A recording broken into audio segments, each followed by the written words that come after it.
नमस्कार, बहुत स्वागत है आप सभी का। मैं हूं सौरभ शर्मा। आज बात पाकिस्तान की करेंगे आपके सामने। क्या पाकिस्तान में आसिम मुनीर ने एक अपने देश को जलाने की तैयारी खुद कर ली है? खुद तो वो सीडीएफ बन गया, चीफ ऑफ डिफेंस फोर्सेस, लेकिन आपने ये जरूर देखा होगा कि एक हफ्ते तक पाकिस्तान में वहां के सीडीएफ की खुद पाकिस्तानियों ने खूब बेइज्जती की। लोग पूछते रहे कि हमारा आर्मी चीफ कौन है, हमारा सीडीएफ कौन है, लेकिन नोटिफिकेशन नहीं आ रहा था। और बातें तो ये हो रही थी कि नवाज शरीफ और शहबाज शरीफ ने शर्त रख दी थी कि आसिम मुनीर पहले इमरान खान का परमानेंट इलाज करे और उसके बाद हम आसिम मुनीर का नोटिफिकेशन जारी करेंगे। बाद में नोटिफिकेशन जारी हुआ, लेकिन क्या इमरान खान का वाकई कोई इलाज किया जा रहा है? आज हम आपको बताएंगे कि इमरान खान से छुटकारा पाने के लिए आसिम मुनीर और शहबाज शरीफ ने क्या साजिश रची है। लेकिन पहले एक बार जरा इस पूरे मामले की टाइमलाइन देखनी चाहिए, जो तमाशा चल रहा है इस वक्त पाकिस्तान में। इमरान खान के परिवार वाले, उनकी पार्टी के नेता, उनके चीफ मिनिस्टर 10 दिन तक जेल के बाहर बैठे रहे। 28 दिनों तक किसी से इमरान खान को मिलने की इजाजत नहीं दी गई। चर्चा यह हुई कि इमरान जिंदा भी है कि नहीं, और बाद में जब हंगामा बढ़ा तो जेल में उनकी बहन उज़मा को उनसे मिला दिया गया। और जब वो बाहर लौटी तो उन्होंने कहा कि इमरान खान बहुत गुस्से में है। इसके बाद इमरान खान के सोशल मीडिया हैंडल से एक पोस्ट किया जाता है जिसका सीधा टारगेट था आसिम मुनीर। इस पोस्ट में इमरान खान ने आसिम मुनीर को मेंटली अनस्टेबल कहा। आसिम मुनीर मनगढ़ंत मामलों में उन्हें और उनकी पत्नी बुशरा बीबी को जेल भेजकर टॉर्चर कर रहा है, उनको मानसिक यातनाएं दी जा रही हैं। और यह भी कहा कि आसिम मुनीर खुद देश को बर्बाद कर रहा है, देश में आतंकवाद को बढ़ावा दे रहा है। इस पोस्ट के आने के बाद आसिम मुनीर का पारा चढ़ गया और आसिम मुनीर ने अपने सेना के प्रवक्ता को आगे किया। आसिम मुनीर के प्रवक्ता ने 2.5 घंटे की प्रेस कॉन्फ्रेंस की और 2.5 घंटे में मुद्दा एक ही था, इमरान खान। आसिम मुनीर के प्रवक्ता ने इमरान खान को मानसिक तौर पर बीमार कहा जहनी तौर पर बीमार है, यह देश की सुरक्षा के लिए खतरा है। और अब चर्चा यह चल पड़ी है कि इमरान खान को पूरी तरीके से पॉलिटिकली फिनिश करने की तैयारी कर ली है। उनकी पार्टी पाकिस्तान तहरीक इंसाफ को बैन करने की तैयारी हो रही है। इमरान खान के जेल से बाहर आने की उम्मीद भी अब लगभग खत्म होती जा रही है। 73 साल के हो चुके हैं इमरान खान, तो क्या वो ताउम्र जेल में रहेंगे? क्या उनकी आखिरी सांस भी जेल में ही गुजरेगी, या उनके लाखों करोड़ों समर्थक आवाज उठाएंगे और आसिम मुनीर और शहबाज को झुकाएंगे? और अगर ऐसा होता है तो इसमें कोई शक नहीं कि पाकिस्तान एक बार फिर जलेगा, क्योंकि आज से ही पेशावर की सड़कों पर लोगों का सैलाब देखा गया। इमरान खान के समर्थक प्रदर्शन कर रहे हैं, रैलियां निकाल रहे हैं। पीटीआई के नेता इमरान खान के करीबी तकरीरें कर रहे हैं। और क्या अभी भी इमरान खान से पाकिस्तान को उम्मीदें बाकी हैं? इन सब सवालों पर हम बात करेंगे। पहले आपको आज के बहुत खास मेहमानों से मैं मिलवा देता हूं। हमारे साथ हैं मेजर जनरल संजय मेस्टन। जनरल साहब फॉर्मर डिफेंस अटैचे रहे हैं अफगानिस्तान में। जनरल साहब बहुत स्वागत आपको। और आज दिखेगा हमारे मेहमानों का जो एक्सपीरियंस है। जनरल मेस्टन अफगानिस्तान में डिफेंस अटैचे रहे। मेजर जनरल अरविंद भाटिया हमारे साथ हैं जो पाकिस्तान में डिफेंस अटैचे रहे। सर बहुत स्वागत आपका भी। हमारे साथ एयर कमोडोर एएस बहल साहब हैं। बहल साहब असिस्टेंट डिफेंस अटैचे रहे बांग्लादेश में। तो 3 हमारे खास मेहमान, और तीनों का आपके पड़ोस में और सबसे खतरनाक पड़ोस में कई साल रहने का अनुभव रहा है। और एक और हमारे आज के हीरो एरएनडी दुबे साहब हैं, फॉर्मर डीआईजी बीएसएफ, कीर्ति चक्र विजेता। बहुत स्वागत सर आपका भी। पाकिस्तान प्रायोजित आतंकवाद से जिंदगी भर लड़ाई लड़ी है सर ने। सर आज बात यह कर रही है कि पाकिस्तान में हो क्या रहा है, और इमरान खान देश को बचाएंगे या इमरान खान के नाम पर आसिम मुनीर देश को जलाएगा? मैं आपको 2-3 बातें पाकिस्तानियों की जुबानी दिखा देता हूं। वो खुद अपने देश की हाल अपने आप बयां कर रहे हैं। पहले इनके एक सीनियर जर्नलिस्ट हैं हामिद मीर, वो कह रहे हैं कि फौज ने, मतलब आसिम मुनीर ने और वहां की सरकार ने पूरी तैयारी कर ली है इमरान खान को फाइनली फिनिश करने की, इमरान खान की पार्टी को बैन करने की। DGISPR लेफ्टिनेंट जनरल अहमद शरीफ साहब की प्रेस कॉन्फ्रेंस के बाद उन्होंने अपनी प्रेस कॉन्फ्रेंस में बड़े खुले अंदाज में तहरीक इंसाफ को उन्होंने नेशनल सिक्योरिटी थ्रेट करार तलब है। वो कहते हैं जी कि ये जो नेशनल सिक्योरिटी थ्रेट बने हुए हैं, ये झूठ और फरेब के जरिए पाकिस्तान की सलामती के जिम्मेदार इदारे फौज पर हमला करते हैं। तो झूठ और फरेब का ये कारोबार अब नहीं चलेगा। तो इसका मतलब ये है कि फौज ने अपना पर्सपेक्टिव जो है वो पब्लिकली सबके सामने पेश कर दिया है, अपना ओपिनियन पेश कर दिया है कि Tehreek Insaf national security threat है और इस पर पाबंदी लगनी चाहिए। ये पाबंदी का फैसला तो हुकूमत ने करना है। पहली बात तो आसिम मुनीर की फौज ने यह प्रेस कॉन्फ्रेंस करके खुद ही एक बात जाहिर कर दी जो उस पर आरोप लगता है कि लड़ने के अलावा सब कुछ कर सकती है। ये बिजनेस कर सकती है, ये फैक्ट्रियां चला सकती है, ये खेती कर सकती है, अब तो ये एयरलाइन भी चलाने वाली है पाकिस्तान की। सिर्फ लड़ाई नहीं कर सकती, हिंदुस्तान के सामने खड़ी नहीं हो सकती, और पूरी तरीके से पॉलिटिकल आर्मी है, राजनीतिक सेना है। अब सुनिए एक और पाकिस्तानी पत्रकार कोकब फरशोरी को, इनका कहना है, जो बातें हम पहले आपको बता चुके हैं, कि नवाज शरीफ ने आसिम मुनीर के नोटिफिकेशन के लिए यही शर्त रखी थी कि इमरान खान का पक्का इलाज करो। नवाज शरीफ ने फील्ड मार्शल को ताना दिया था, जी हां, और वो ताना ये था कि अभी तक इमरान खान का तो कुछ भी नहीं हुआ, वो जेल में मजे से है, वो ट्वीट्स भी करता है, उससे मुलाकातें भी होती हैं, वो पार्टी भी चला रहा है, उसकी मकबूलियत भी है, उसका नैरेटिव भी चल रहा है, उसका सोशल मीडिया भी चल रहा है, सब कुछ है। तो ये ताना फील्ड मार्शल तक पहुंच गया था। अब मेरे पास ये खबर नहीं है और ना ये खबर अफसार आलम के पास थी कि वहां से क्या जवाब आया। ये जो सारे शिकवे शिकायत थे, वहां से क्या जवाब आया, ये जाहिर है हम में से किसी को नहीं पता। नवाज शरीफ की तरफ से क्या शिकवे शिकायत गए, ये खबर हमारे पास है। अब हम आपसे क्यों कह रहे थे कि इमरान खान को जेल से बाहर निकालने के लिए अगर इनकी पार्टी ने कमर कस ली तो फिर आसिम मुनीर देश में, पाकिस्तान में नहीं रह सकता। आज पेशावर में पीटीआई ने एक रैली की, उसमें आसिम मुनीर और शहबाज शरीफ की सरकार के नुमाइंदों को जमकर गालियां दी। उतना प्यार इमरान खान से भी करता हूं क्योंकि वो इस कौम का लीडर है, और कुत्ता वो है टीवी के ऊपर आप बिठा देता है और बक बक करता रहता है, उसका क्या नाम है? आप उसको कुत्ता बोले, कुत्ता वो है। ये बात कर रहे थे पाकिस्तानी आर्मी के प्रवक्ता लेफ्टिनेंट जनरल के लिए, लेफ्टिनेंट जनरल अहमद शरीफ चौधरी। उनको ये जो आपने अभी इनके मुंह से फूल झड़ते देखे वो उनके लिए थे। अब मेहमानों के पास चलते हैं। जनरल भाटिया, अब एक बात साफ दिख रही है सर, हमने आपके साथ पहले भी चर्चा की थी। अब पाकिस्तान में या तो इमरान खान रह सकता है या आसिम मुनीर रह सकता है। फर्क यह है कि इमरान खान जेल में है लेकिन उसके पास करोड़ों लोगों का समर्थन है, और आसिम मुनीर के पास अपनी बंदूकों की और तोपों की ताकत है। क्या होगा, इमरान खान जिंदा रहेगा या आसिम मुनीर?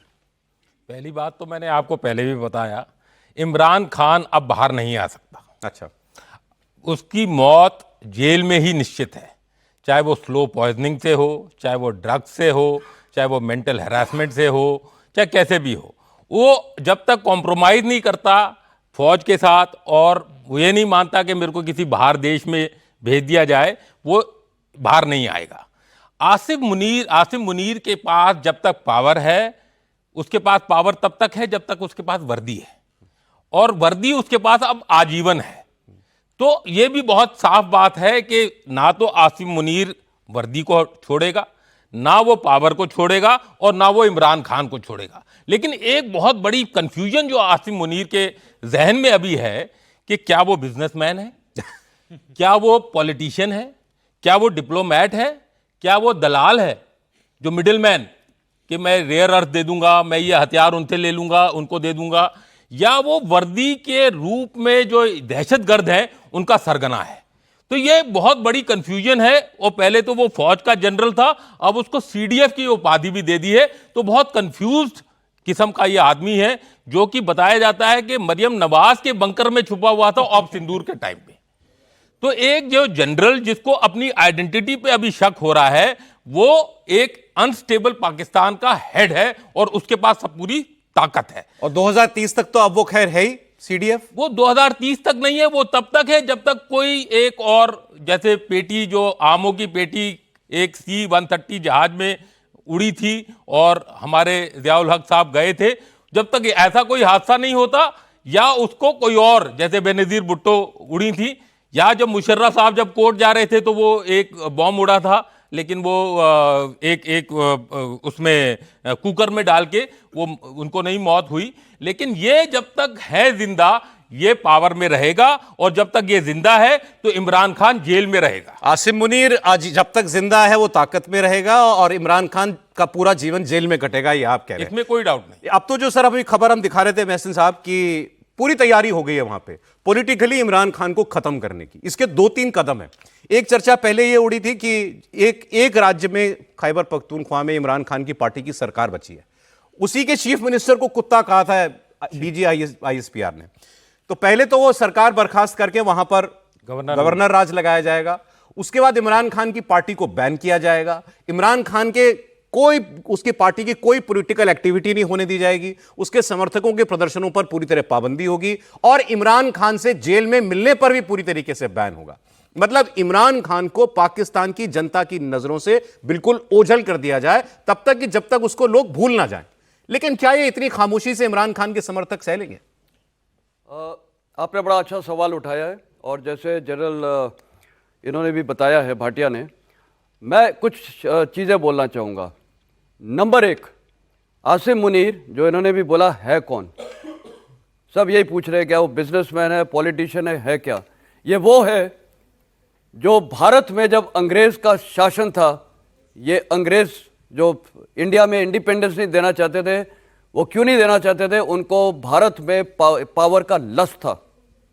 आसिम मुनीर के अंदर भी पावर का लस्ट है, वो अपनी पावर को छोड़ना नहीं चाहता है और आज वो सोचता है कि वो हकदार है पाकिस्तान की, कि वो सिर्फ इसको लीड कर सकता है अच्छे रास्ते में, जो अंग्रेज़ों ने सोचा था कि भारत को वो लीड कर सकते हैं। और इन्होंने यहाँ तक अमेरिका को उस समय बोला था कि Indians can not rule themselves.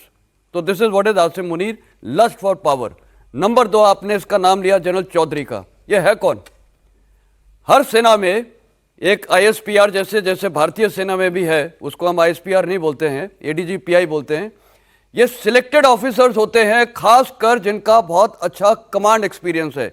Command experience मतलब जिन्होंने ब्रिगेड कमांड की है, डिवीजन कमांड की है, कोर कमांड की है। ये कौन है? ये है corps of electrical mechanical engineer. He is a technical man who has been given this job, जिसका कोई एक्सपीरियंस नहीं है, military experience of commanding troops. ये मैं बता रहा हूं ये किस संदर्भ में, अच्छी जानकारी है। तो किस ऐसा इंसान कहां से आ गया जिसका जीरो एक्सपीरियंस है, military experience, who has been a technical आदमी इन यूनिफॉर्म। इसको इसलिए बनाया है क्योंकि जो वो लैंग्वेज बोल रहा है वो मुनीर की बोल रहा है, तो that means he is a hardened चमचा। सर वो तो किसी पार्टी के प्रवक्ता की तरह बात कर रहा था, बिल्कुल पॉलिटिकल स्पोक्समैन आते हैं तो उस तरीके से। तो ये वही जनरल कर सकता है जिसका ना कोई ईमान है ना धर्म है, सिर्फ आसिम मुनीर का चमचा है। तो ये बैकग्राउंड देना जरूरी है। अब पाकिस्तान में ये क्या हालात हैं, क्या ये खत्म कर सकता है? अंग्रेज ने भारत का इंडिपेंडेंस को क्या खत्म कर पाए थे? नहीं। इसी प्रकार पाकिस्तान में आसिम मुनीर ने जो पावर अभी ले रखी है, पाकिस्तान के लोग, खासकर आपने खैबर पख्तूनख्वा का जिक्र किया, जहां पर मैं आपको बताना चाहूंगा अफगानिस्तान का मेरा तजुर्बा है, जो पश्तून्स हैं ड्यूरेंट लाइन के दोनों तरफ, चाहे पाकिस्तान में हो या अफगानिस्तान में, वो अपने को पश्तून पहला मानते हैं, ना कि पहले पाकिस्तान। यूसुफ मलालाई को जब ये मिला था पीस प्राइज, उसने क्या बोला था? आई एम फर्स्ट, उसके शब्द एग्जैक्ट, मैं पहले पश्तून हूं और सेकंड में मैं पाकिस्तानी हूं। क्योंकि पाकिस्तानी इसलिए क्योंकि ड्यूरेंट लाइन के इस तरफ है, खैबर पख्तूनख्वा की थी। तो जो पश्तून लोग हैं ना, उनकी एक अलग आइडेंटिटी है। और आज मेरे को लग रहा है खैबर पख्तूनख्वा में और अफगानिस्तान में जो इन्होंने अटैक करना शुरू कर दिया है, अफगानिस्तान में पश्तून एकजुट होकर पाकिस्तान को सॉर्ट आउट करेंगे। तो मुनीर का क्या होगा? मेरा सोच विचार यह है, Munir may not last long. अच्छा, उसको उसी के लोग, और हो सकता है उसकी सेना में। आप मेरे को बताइए, अभी हम यही खड़े खड़े बात कर रहे थे, हम लोग जनरल्स हैं, इन्फेंट्री के जनरल्स हैं। कल एक ऐसे बंदे को ले आए जो इनकॉम्पिटेंट एंड प्रोफेशनल है, क्या मैं चुप रहूंगा? नहीं रहूंगा, कुछ ना कुछ तो करूंगा। तो वहां जो जनरल्स भी हैं जिनको सुपरसीड कर दिया गया है, कितने जनरल्स को सुपरसीड कर दिया, और आज मुनीर सेना अध्यक्ष का पोस्ट तो नहीं छोड़ा है। तो कहने का मतलब है वहां इंटरनल डिसेंट भी आप है। कह रहे हैं मुनीर के खिलाफ सीना में बगावत होगी? हो सकती है, बिल्कुल हो सकती है, मिड लेवल ऑफिसर। और दूसरा, हमारे जितने पड़ोसी देश है, बांग्लादेश में, पाकिस्तान में और म्यांमार में, ये और नेपाल में भी हो चुका है कि बगावत हो चुकी है। तो पॉसिबल है कि ये एक सीड ऑफ डिसकॉन्टेंट, डिस्कॉर्ड हो सकता है और वहां इंटरनल रिबेलियन पाकिस्तान की सेना अध्यक्ष के खिलाफ हो सकता है या आसिम मुनीर के खिलाफ। बैल साहब, लेकिन अभी जब इमरान खान से मुलाकातें नहीं हो रही थी तो इनकी बहन, इनके पार्टी के बहुत सारे लोगों ने जेल के बाहर प्रदर्शन किया, लेकिन असलियत ये है, वो ठीक है उसके बाद मिलवाना पड़ा उनको इमरान खान से, लेकिन जिस किस्म की स्ट्रीट पावर, सड़क पर जूझने की क्षमता इमरान खान के समर्थकों में दिखाई देती है, जब ये पहले अपने कोर कमांडर के घरों में घुस गए थे जब इमरान खान को अरेस्ट किया गया था, वैसा कुछ नहीं देखने को मिला। अब 73 साल की उम्र के इमरान खान क्या आजीवन जेल में ही रहेंगे, वहीं खत्म हो जाएंगे और उनके समर्थकों में कोई आवाज नहीं होगी, या ये लोग एक बार फिर अब अपने नेता के लिए सड़क पर उतरेंगे और आसिम मुनीर के खिलाफ लड़ेंगे? बहुत ही अच्छा प्रश्न आपने पूछा है। अगर छोटी सी बात मैं आपको बताता हूं, जैसे कि श्रीलंका की हुई, या बांग्लादेश में हुआ, नेपाल में हुआ, या मोरक्को में हुआ, पूरा जेन जी सड़कों पे आ चुका था, यहां तक कि उनके पॉलिटिकल लीडर्स को देश छोड़ के भागना पड़ा। श्रीलंका में भी हुआ, बांग्लादेश में भी हुआ, नेपाल में भी हुआ। पाकिस्तान में क्यों नहीं हो रहा? क्योंकि इन चारों देशों में आर्मी जो थी वो न्यूट्रल थी, आर्मी ने हस्तक्षेप नहीं किया। अब इधर क्या प्रॉब्लम है पाकिस्तान के अंदर? आर्मी ही नहीं तो पट्टा डाला हुआ है इन पॉलिटिशियंस के ऊपर, जिसकी डोर वो खींचते हैं, यानी कि टोटली वो कंट्रोल में है। डी फैक्टो डिक्टेटर है आज मुनीर, सारा का सारा कंट्रोल उन्होंने अपने हाथों में ले लिया। आर्मी, नेवी, एयरफोर्स को तो लिया ही है, जो न्यूक्लियर वेपन सिविल कंट्रोल में होते थे वो भी उन्होंने ले लिए। और कहा जाता है पाकिस्तान के अंदर, ये पाकिस्तानी बोलते हैं, मैं नहीं बोल रहा हूं, कि ये जो खाकी वर्दी है यही दहशतगर्दी है, ये पाकिस्तान के लोग बोलते हैं। और पाकिस्तान में क्या होता है, 3A बड़े इंपॉर्टेंट है। वो 3A आप सबको ही मालूम होगा। सबसे प्रायोरिटी में आता है आर्मी, दूसरा अल्लाह और तीसरा अमेरिका। और इमरान खान ने क्या गलती की थी? इमरान खान ने 2A से पंगा ले लिया था।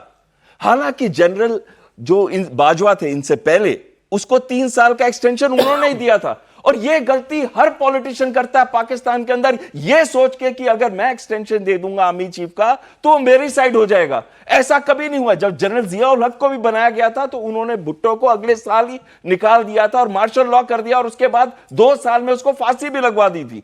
तो पाकिस्तान की तो हिस्ट्री यह कहती है कि जो भी आर्मी और अल्लाह, या फिर अल्लाह में नॉर्मली वो लोग न्यूट्रल हो जाते हैं, तो उसके बाद आ जाता है अमेरिका। इन्होंने तो दोनों से पंगा ले रखा था इमरान ने। आपको अगर याद हो, इन्होंने क्या कहा था अमेरिका के बारे में, कि वो डिस्टेबलाइज कर रहे हैं, तख्ता पलट करने की कोशिश कर रहे हैं। और सीपेक को इन्होंने, सीपेक क्या है, चाइना पाकिस्तान इकोनॉमिक कॉरिडोर को स्टार्ट किया था इमरान खान ने। ये दोनों अमेरिका के अगेंस्ट चीजें थी। तो अब क्यों वो आर्मी इनको बाहर निकलने देगी? मुनीर को निकाला था 2019, आपको याद है पुलवामा अटैक हुआ था 2019 में, तो कौन था उनका इंटेलिजेंस चीफ, जो ISI एजेंसी बोलती है तीनों सर्विसेज की, वो थे मुनीर। DGISI 2019 में उसको निकाला था और 3 साल की एक्सटेंशन दी थी जनरल बाजवा को। और यह बात मुनीर कभी नहीं भूला। मुनीर और इमरान खान, इन दोनों की आज प्रॉब्लम है। 2 बड़े लीडर्स ईगो में लगे एक दूसरे के ऊपर। वो चाहता है कि इमरान खान देश छोड़कर भाग जाए, जैसे कि बेनजीर भुट्टो गई थी 8 साल के लिए, 8 साल के लिए एग्जाइल पे चली गई थी। मुशर्रफ भी चला गया था एग्जाइल पे, और वो गई थी दुबई, लंदन। वो चाहते कि जाए, लेकिन ये जा नहीं रहा, ये खड़ा है। मैं उसको कहूंगा, टूटी शमशीरों से भी तू कर हर मैदान फतेह। ये मैं उसको कहता हूं, डर मत, तू भी कर हर मैदान फतेह। लेकिन आखिरी चीज मैं इस पे बोलना चाहता हूं कि पाकिस्तान के अंदर जो उनका पॉपुलर सपोर्ट 61% था 2023 में, जब उनके अगेंस्ट बगावत हुई और लाहौर के कोर कमांडर और एयरफोर्स के जो अफसर थे वहां पे, उसके घर में एयर हेडक्वार्टर्स में जाके उन्होंने अटैक किया था, तो वो एजेंसी शायद आज उतना अग्रेसिव नहीं है, क्योंकि पाकिस्तान में हर रिवोल्ट को एक रिवोल्ट की तरह देखते हुए कुचला जाता है। आपको याद होगा लश्कर लबैक था, लश्कर लबैक को बनाया किसने था? पाकिस्तान आर्मी ने बनाया था। और अभी कुछ महीने पहले जब वो लाखों के करीब आए थे, गाजा के लिए खड़े हुए थे, तो उस समय सैकड़ों को मार दिया गया था, गोलियां चलाई गई थी पाकिस्तान रेंजर्स के द्वारा। यानी कि हर आवाज जो उठती है उसको कुचला जाता है, दबा दिया जाता है। अब आपने बड़े अच्छे से और पूरे उदाहरणों के साथ बताया, पाकिस्तान का हर नेता दुबे साहब कभी ना कभी देश के बाहर गया है या उसको जबरदस्ती भेजा गया है, वो बाद में वापस भी आ गए, उनकी पॉलिटिक्स चलती रही। इमरान खान क्यों डील नहीं कर रहा आसिम मुनीर से? इनकी दुश्मनी है इसीलिए? एक्चुअली पाकिस्तान की पॉलिटिक्स में अगर आप 1998 नवाज शरीफ का टाइम अगर आप रिविजिट करें तो जो उन्होंने अमेंडमेंट किया था जिसमें प्रेसिडेंट के पावर को कट किया था, वो एक ऐसा दौर था कि प्रेसिडेंट और प्राइम मिनिस्टर जब क्लैश करते थे तो आर्मी आर्बिट्रेटर का काम करती थी। यानी जो दो आदमी की लड़ाई हो ना, दो तो बंदर आता है वो रोटी का बांट करता है। तो पाकिस्तान की मिलिट्री को राइट फ्रॉम बिगिनिंग बंदर मामा का रोल शुरू से ही दिया हुआ है। जब प्रेसिडेंट और प्राइम मिनिस्टर क्लैश करेंगे, कॉन्स्टिट्यूशनल पावर उनकी क्लैश करेगी, तो आर्मी आके उनके बीच आर्बिट्रेशन करती है, एग्रीमेंट करती है। ये बात जनरल परवेज मुशर्रफ ने खुद अपनी बुक में लिखा है। अब मैं इस बात पे आता हूं कि पाकिस्तान के 78 साल के इतिहास में 42 साल तो मिलिट्री रूल रहा है। वो जमहूरियत को स्टार्टिंग 11 साल के अलावा रख नहीं सके, और उनके जितने जनरल पहले भी फील्ड मार्शल एक हो चुके हैं वहां, लेकिन हाँ CDF पहला हुआ है। यानी अपने तरह का कोई अजूबा चिड़िया पहली बार पाकिस्तान में पैदा हुआ है, जो कि मरने तक, कब्रिस्तान में जाने तक वो वर्दी पहन सकता है, इवन पर्दी पहन के सो सकता है और रात को, मतलब he is at liberty to sleep in the uniform because now he CDF। अब सवाल आता है कि ये अंतर क्या है? अंतर ये है कि ये, जैसे कि जनरल साहब ने बताया कि ये किस टाइप का कैरेक्टर है, ये बड़ा एक कंफ्यूजन है। Actually he is mix of all, और ये जिहादी फैमिली को बिलोंग करता है। यही एक आदमी है जो हफीज कुरान है पूरे मिलिट्री हिस्ट्री में, इससे पहले कोई नहीं था। इसने कुरान की एक एक लाइन रटी हुई है। That is his beginning in madrasa and further landed up to army officers training institute Mangla. Is a short service commission officer, rose to this level. ये बड़ा एक रेयर बात है। जनरली एलीट क्लास जो आपका पाकिस्तान मिलिट्री एकेडमी का प्रोडक्ट भी नहीं है। अब सवाल यह है कि ये इंडॉक्ट्रिनेटेड है राइट फ्रॉम बिगिनिंग। पाकिस्तान की सबसे बड़ी प्रॉब्लम रही है कि पॉलिटिकल क्लास किस तरह से मिक्सअप हुआ है मिलिट्री लीडरशिप के साथ, सिर्फ अपने हक के लिए, फायदे के लिए। मेरा इस पे ये टेक है कि आने वाले टाइम में टेबल टर्न होगा, और उसका मुजाहिरा पाकिस्तान की मिलिट्री ने जब इमरान खान को जेल में डाला गया था तो ऑलरेडी किया हुआ है। इस समय की बात है। पाकिस्तान में आज की तारीख में तहरीके इंसाफ पार्टी से ज्यादा पॉपुलर कोई पार्टी नहीं है। सिचुएशन सिर्फ यह है कि इमरान खान अभी जेल में है, 15 साल की उम्र का अंतर है उसका और मुनीर का। तो सवाल ये नहीं है कि इमरान खत्म हो चुका है। एक और है, जिंदा इमरान शायद उनके लिए कम खतरनाक है, मरा हुआ इमरान उनके लिए बहुत कॉस्टली पड़ेगा, क्योंकि कोई जनरल मुनीर को ज्यादा लंबा पाकिस्तान की अवाम बहुत लंबा नहीं खींचेगी। ये एक मौके की बात है, समय की बात है। और वहां की मिलिट्री लीडरशिप का, जैसा कि सर ने बताया, हवा में आम की पेटी के साथ उड़ने का इतिहास रहा है। उसके बाद वहां के मिलिट्री लीडरशिप का जो है दुबई के अंदर सुपुर्द खाक होने का इतिहास रहा है। और वहां के मिलिट्री लीडरशिप पावर के क्लाइमैक्स पे ऐसे ही चढ़ती है जैसे मुनीर चढ़ा हुआ है। मुनीर लंबा नहीं चलेगा पाकिस्तान, नहीं बिल्कुल नहीं चलेगा लंबा। ये इसका एक अभी फेज है। खड़ा कौन होगा इसके सामने? और एक और है, Pakistan military is deeply divided. और ये आज का इतिहास नहीं है पाकिस्तान मिलिट्री के डिवाइड होने का। पाकिस्तान मिलिट्री के डिवाइड होने का इतिहास बहुत पुराना है। पाकिस्तान मिलिट्री के अंदर भी दो टाइप के लोग हैं।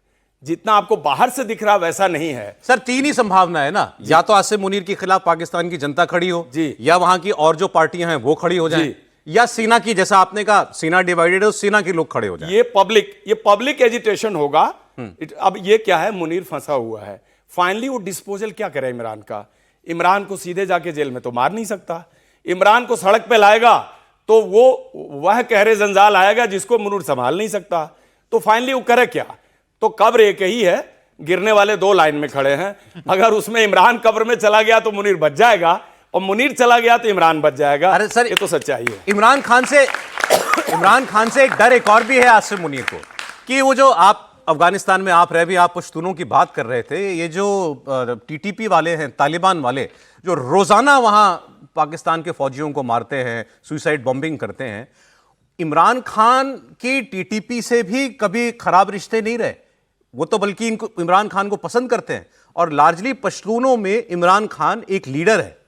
तो क्या आसिम मुनीर की प्रॉब्लम्स खैबर पख्तूनख्वा, पश्तूनों और TTP के जरिए उसी सूबे से शुरू होंगी?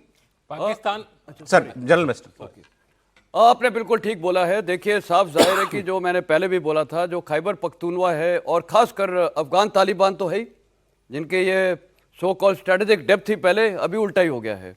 दूसरा TTP, कहने का मतलब है जो अभी यूनिटी आ गई है, और एक और पक्ष है वो है बलूचिस्तान लिबरेशन आर्मी। तो पाकिस्तान अब वेस्ट की तरफ से कोलैप्स होगा, और यही सबसे बड़ी थ्रेट है किसके लिए? आसिम मुनीर की फौज के लिए। और मैं आपको बता रहा हूं, आपने देखा था वो जफर एक्सप्रेस एम्बुश हुआ था जी। उसके बाद कितने अटैक्स हो रहे हैं खैबर पख्तूनवा में, बलूचिस्तान में। कब तक वो सेना ये टॉलरेट करेगी? वो सेना के भी माँ बाप हैं, वो कब तक टॉलरेट करेगी? क्योंकि वो भी क्वेश्चन करेंगे ये हो क्यों रहा है, और जड़ एक ही है, आसिम मुनीर। मैंने इसलिए पहला बोला था, लस्ट फॉर पावर जब हो जाती है तो उसके सामने उसको अंधा हो जाता है, और आज वही आसिम मुनीर की प्रॉब्लम है, वो अंधा हो चुका है, उसको सिर्फ पावर चाहिए। और अनफॉर्चुनेटली उसको सबसे बड़ा सपोर्ट किसका है? प्रेसिडेंट ट्रंप का। That is the whole problem. आज ट्रंप अगर ये सपोर्ट विड्रॉ कर ले तो आप देखिए वहां सब कुछ चेंज हो जाएगा। सर, आसिम मुनीर का स्टेटमेंट है, एक पाकिस्तान की जान की कीमत के बदले सारे अफगानियों की जान की कीमत। मतलब मेरा एक शहरी और उनका वो सारे अफगान, उनकी जान की तुलना उसने की थी। और वो तो खुली जंग चाहता है तालिबान से। पाकिस्तान को लगता है कि वो मिलिटरीली बहुत सुपीरियर है अफगानिस्तान से। तालिबान के पास कुछ नहीं है, कोई सेना नहीं है। वो मैं अगर बोल दूं जी, तालिबान या मैं बोलूंगा अफगानिस्तान की जनता, रूस को उन्होंने 10 साल में, यूएसएसआर को 10 साल के अंदर निकाल दिया। ना उनके पास टैंक्स थे, ना उनके पास जहाज थे, कुछ नहीं था। क्या था उनके पास? कुछ नहीं।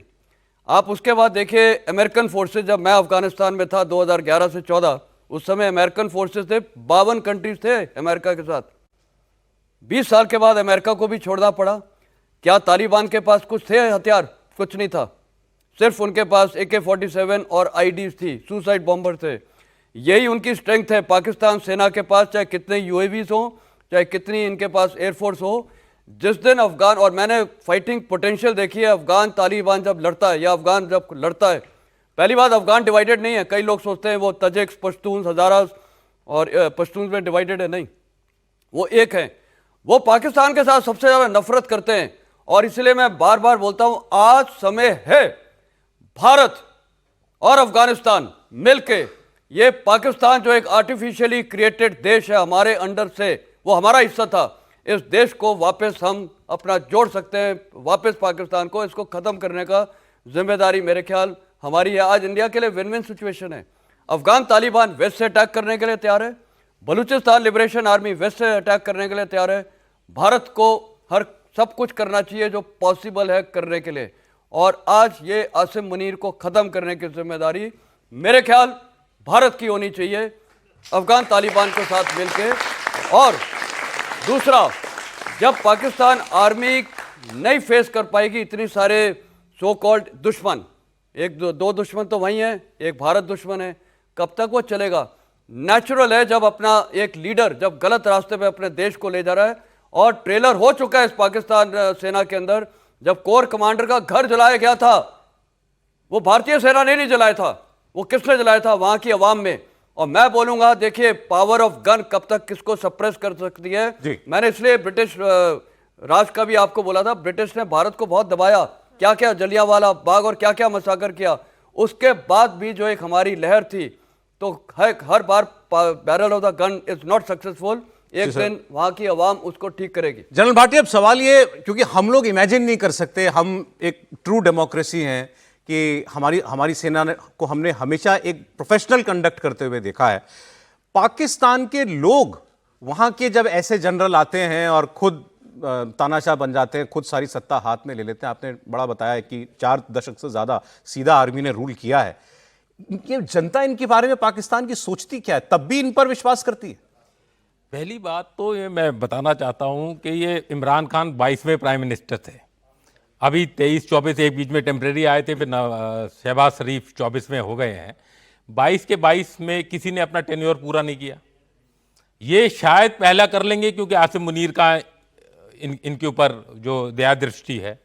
बट जो आर्मी का जो रुतबा था, जो आर्मी की पावर थी और जो आवाम में जो उनकी जो स्टैंडिंग थी, वो अभी इतनी डाउन हो गई है। मैं जब पाकिस्तान में किसी रोड पे चलता था या इस्लामाबाद से वाघा बॉर्डर की तरफ आता था, तो अगर 10 ट्रक मिलते थे मेरे को, तो 10 ट्रक में से 2 या 3 ट्रक के पीछे रहील शरीफ की फोटो लगी होती थी। पेंटिंग की होती थी उस टाइम का आर्मी चीफ उस टाइम के आर्मी चीफ, और वो उसको भगवान के रूप में, अल्लाह के रूप में उसको मानते थे।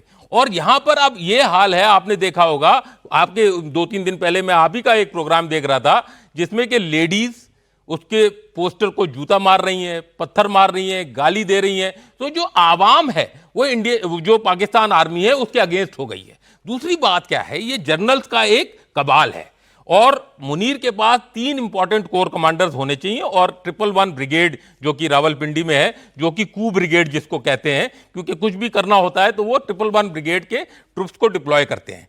ये 3 कोर कमांडर्स जो आसिम मुनीर के अपने आदमी हैं, डीजी आईएसपीआर का तो साहब ने नाम लिया ही, डीजी आईएसआई भी इनके अपना आदमी होता है, और ये 3 कोर कमांडर चीफ के आदमी होते हैं। ये 3 कोर कमांडर्स हैं, 4 कोर जो कि लाहौर में है, 5 कोर जो कि कराची में है, और 10 कोर जो कि रावलपिंडी में और कश्मीर और पीओके गिलगिट बाल्टिस्तान का इलाका देखती है। अगर ये 3 कोर कमांडर्स को अपने साथ रखें, मुशर्रफ का भी यही हुआ था, जब वापस वो जहाज से श्रीलंका से आ रहे थे तो इनके जहाज को लैंड करने नहीं दे रहा था नवाज शरीफ जी, और इन्होंने कोर कमांडर 10 कोर और 111 ब्रिगेड को लॉन्च किया, पूरा कब्जा किया, और उसके बाद उन्होंने पावर संभाली। ये हामिद मीर को आप दिखा रहे थे, इनकी पेट में 3 गोलियां लगी थी, तब भी ये थोड़ा सा अभी बोल पा रहे हैं। इससे ज्यादा पूरे मीडिया को गैग कर रखा है कि फौज के अगेंस्ट कोई नहीं बोलेगा और इमरान खान का नाम नहीं लेगा। तभी वो बोलते हैं कैदी नंबर 804, और तभी वो बोलते हैं ये जो हमारा नेता है, इमरान खान का नाम लेने से डरते हैं क्योंकि गैग है। आईएसआई का एक ऐसा खौफ है वहां पर, जो कि आवाम ये जो बोलते हैं जेंजी वेंजी, कुछ नहीं है वहां पर जेंजी, गुर्बत है, आटे दाल गुंदम, उसके लिए तो रोना है। वो कहां जाके वो रिवोल्ट करेंगे, किसी के अगेंस्ट रिवोल्ट नहीं करेंगे। और मैं आपको लिख के दे सकता हूं कि जो कोर कमांडर के घर हमला हुआ, उस टाइप का हमला दोबारा नहीं होगा। ठीक है, खास करके पंजाब और सिंध में। केपीके तो इनके हाथ से चला ही गया, और बलूचिस्तान जाने वाला है। सर, एक तो देखिए, पाकिस्तान वाकई में आसिम मुनीर एक टफ स्पॉट में तो है, जैसा सर अपने डिटेल में बताया, उधर से अफगानिस्तान बलूचिस्तान को लिबरेट करने के लिए जो फ्रीडम फाइटर्स हैं वो, और यहां से हम कहते हैं ऑपरेशन सिंदूर जारी है। भारत क्या कर सकता है इस परिस्थिति में आसिम मुनीर का डाउनफॉल देखने के लिए? देखिए, 2-3 चीजें हैं। पता नहीं, मैं थोड़ा सा रेडिकल व्यू भी देना चाहता हूं, क्योंकि ऐसे व्यूज बहुत कम दिए जाते हैं। सबसे पहले तो हमको बलूचिस्तान की जो लिबरेशन है ना, आज़ादी जो उन्होंने कहा है कि हम आज़ाद है 15 मई 2025 से, हमें रिकग्नाइज कर लेना चाहिए कि बलूचिस्तान एक सेपरेट कंट्री है, और उनको फुल सपोर्ट देना चाहिए। दूसरी चीज, अगर आतंकवाद हमको रोकना है परमानेंटली, ये नहीं कि हमने जाके 100 आतंकी मार दिए, 50 मार दिए, कितनी बार तो मार चुके हैं हमने, बालाकोट पे भी मारे हमने, अभी ऑप सिंदूर में 100 से ऊपर मारे। जब तक इनका जो नेता है, इनका जो सरंगना है, जो ये पूरा कमांड कंट्रोल कोऑर्डिनेट कर रहा है, वो तो पाकिस्तान आर्मी कर रही है और उसके जनरल कर रहे हैं। जब तक उनके अंदर खौफ नहीं आएगा, जब तक उनको ये नहीं लगेगा, चाहे हम रिटायर हो गए, चाहे हम सर्विस में हैं, हमको भारत नहीं छोड़ेगा, जैसे कि सुलेमान को मारा था, या जैसे दूसरे कई लोगों को, या अमेरिकन ने या इजरायलीज ने मारा है लीडर्स को, नसरुल्लाह को, तो कहीं ना कहीं यह बहुत जरूरी है कि हमको खौफ लाना है पाकिस्तान के आर्मी के जनरल्स में, और वो तभी आ सकता है। इस समय हमारे लिए बेस्ट सिचुएशन है। बलूचिस्तान, ये डेडलीस्ट ईयर कहते हैं पाकिस्तान के अंदर, 2546 पिछली बार मरे थे, इस बार 1100 तो पाकिस्तान आर्मी के पर्सनल मर चुके हैं इस साल के अंदर लड़ते हुए बलूचिस्तान में और खैबर पख्तूनवा में। खैबर पख्तूनवा में डेली अटैक्स हो रहे हैं, आज भी मरे हैं 11 पाकिस्तानी सोल्जर्स और 22 घायल हुए हैं। पीओके में प्रॉब्लम्स चल रही हैं। लाहौर के अंदर जो पॉपुलैरिटी है वो ज्यादातर है इमरान खान के साथ। तो कहीं ना कहीं ये सही समय है कि हमें इसका फायदा उठाना है, और हमको उन्होंने दिया मौका, उन्होंने हमको मौका दिया रेड फोर्ट ब्लास्ट का। हमें और कोई मौका नहीं चाहिए। जब हमको अप्रोप्रिएट टाइम लगता है, जब हमने इंटरनल सिचुएशन ठीक कर ली है, हमें ये अटैक करना है और पाकिस्तानी जनरल्स पे। सर, समय ज्यादा नहीं है, मैं एक क्लोजिंग कमेंट दुबे साहब आपसे लेना चाहता हूं। अभी मैं पाकिस्तान के एक पत्रकार को सुन रहा था, इनके एक तो वो एक नेता है राना सनाउल्लाह, प्राइम मिनिस्टर के एडवाइजर, उन्होंने कहा कि आसिम मुनीर साहब की कोई रिटायरमेंट एज भी नहीं है, कोई रिटायरमेंट एज ही नहीं है सेना के प्रमुख की। बिल्कुल नहीं। तो मतलब अब वो उस कुर्सी से तभी उतरेगा जब उसका मन भर जाएगा। वही तो मैंने कहा, सो सकता है रात को वर्दी पहन के। तो हमें तो तैयारी इस आदमी के लिए रखनी पड़ेगी ना। लेकिन जैसा आपने कहा, आज तक पाकिस्तान में इतना रेडिकल और इतना जिहादी मानसिकता वाला कोई आर्मी प्रमुख नहीं आया। हमें क्या तैयारी रखनी पड़ेगी इसके लिए? एक्चुअली हमारा जैसे आपने सलाहियत ली तो हमारे साहब ने बताया ये चीज़, मेरा सबसे भारत ने इसकी तैयारी शुरू कर दी थी। भारत को बहुत अच्छा मैच डूरंड लाइन पे खेलना चाहिए। तो डूरंड लाइन जो हमारे लिए है वो बड़ी इंपॉर्टेंट है। जब मैं डूरंड लाइन बोल रहा हूं तो आप इसका मतलब समझ सकते हैं। नंबर एक, तो ये Durand line should be our very strong objective.